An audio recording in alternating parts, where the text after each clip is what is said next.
All right, everyone, welcome to the last screencast for Chapter 4. Chapter 4, we've been talking about the elasticity. We started out by talking about the own price elasticity of demand. The first 4 screencasts were just about that. So again, this screencast really does assume that you understand that own price elasticity of demand pretty well. Then we had screencast 5 that went through income elasticity of demand and cross price elasticity of demand. And in this screencast, we're going to be looking at the own price elasticity of supply, and we're going to bring supply and demand together to see how elasticity works in the supply and demand model overall. All right. So own price elasticity of supply, one of the good things about economics is that in many ways, once you learn a few key concepts, there's often dual concepts or a duality that work in a similar way. So we saw that with supply, and then we did demand. And a lot of the things were kind of mirror images of one another. The same thing is going to be true here with the elasticity of supply and elasticity of demand. All right? Producers of different goods have different sensitivities to changes in price. We know that the law of supply says as price goes up, quantity supplied goes up. But the question is, how much does supply go up? Okay?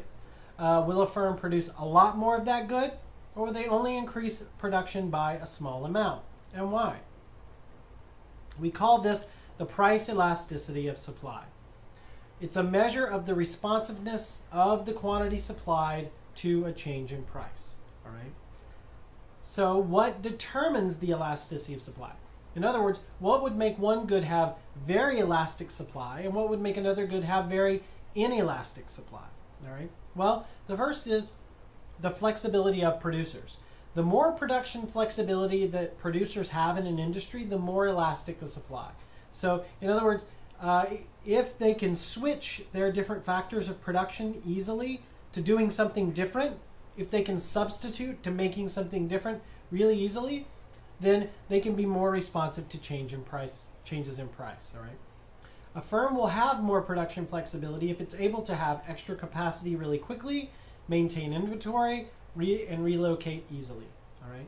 Some other determinants of the elasticity of supply, well, time is one of the big determinants of the elasticity of supply. All right. In the immediate run, suppliers are usually stuck with what they have on hand, and it's really hard to make any sort of adjustment. All right. It's hard for them to ramp up production in a single day or ramp down production in a single day. So in the immediate run, supply is quite inelastic, meaning if prices change, supply doesn't change all that much in the short run, in the very immediate run, I should say. In the short run and in the long run, the more time that passes, the more a firm is able to adjust to different market conditions. If prices fall, all right, maybe in the short run you're constrained. You can't really change your supply all that much. You've still got people, you've got them on contracts, you've got warehouses that you've built, you have machines that you have.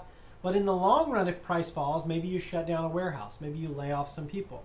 On the converse, what if the price goes up? Well, in the long run, you may build new factories, you may hire more people, you may buy more machines, all right?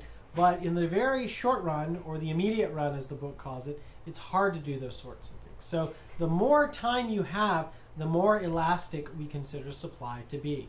All right. So let's look at an example with a supply curve that is completely inelastic. So here's the price and here's the quantity supplied. If the price changes to P2, there is no change in the quantity supplied. All right. Now let's look at a supply curve that's slightly more elastic.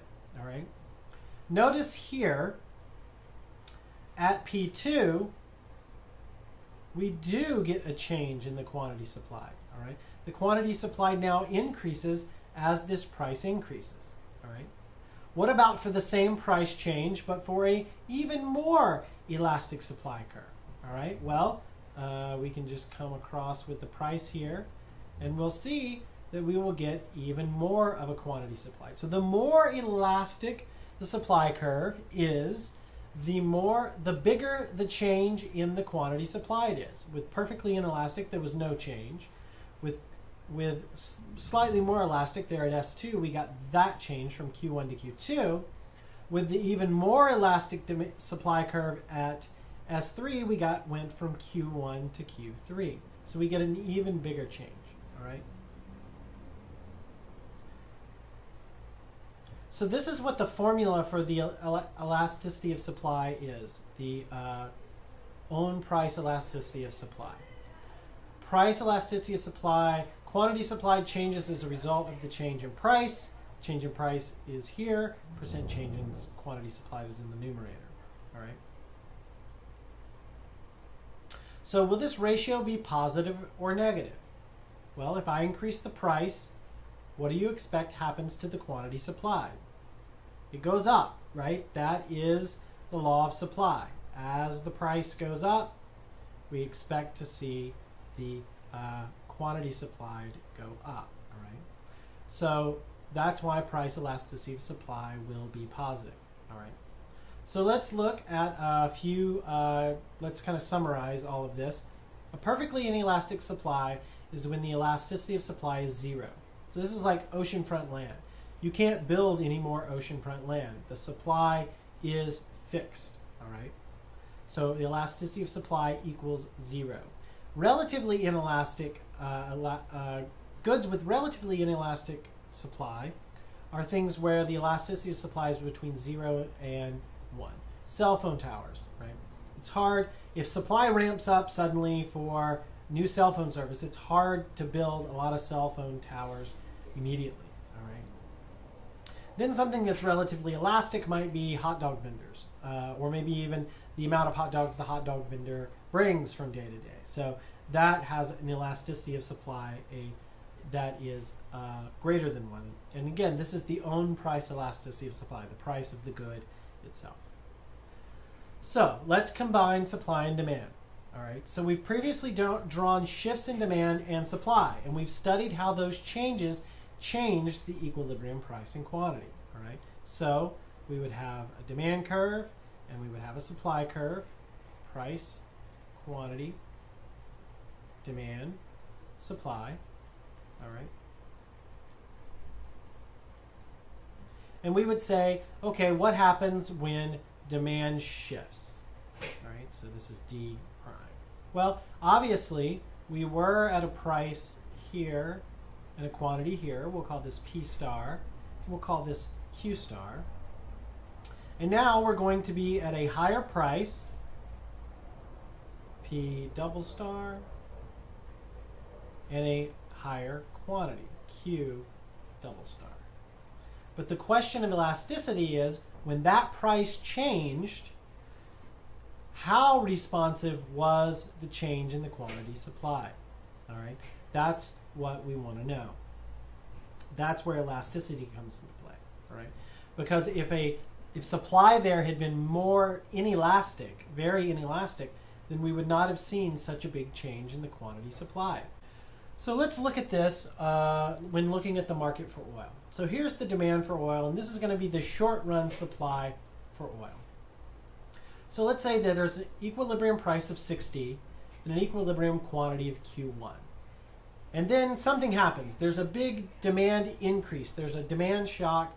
Demand shifts to the right for oil. All right. What will this do to the price? Well, the new price will now be something like $90.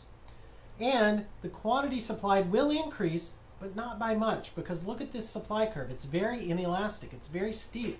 All right. So we don't get much of an increase in the quantity supplied, especially considering how big the increase in price was. All right. Well, what happens over time? Well, let's look at the long-run supply curve. The long-run supply curve is more elastic, all right, over time. So over time, we might get a new equilibrium price of 80. The price would fall as more oil can be brought online and suppliers are producing more oil. This will increase the quantity supplied even more, and we'll end up at a new equilibrium of Q3. All right, so over time, the supply curve is more elastic. Just to kind of conclude and sum up things, elasticity is a measure of sensitivity. It's how responsive one variable is to a change in another variable. The ability to determine whether demand and supply are elastic or inelastic allows us to calculate the effects of personal, business, and policy decisions. All right. Understanding elasticity helps our economic model say a lot more about the world. We don't just have to say price goes up, quantity goes up. When demand shifts, quantity does this. We can start talking about the magnitude of those changes. All right, and that's it.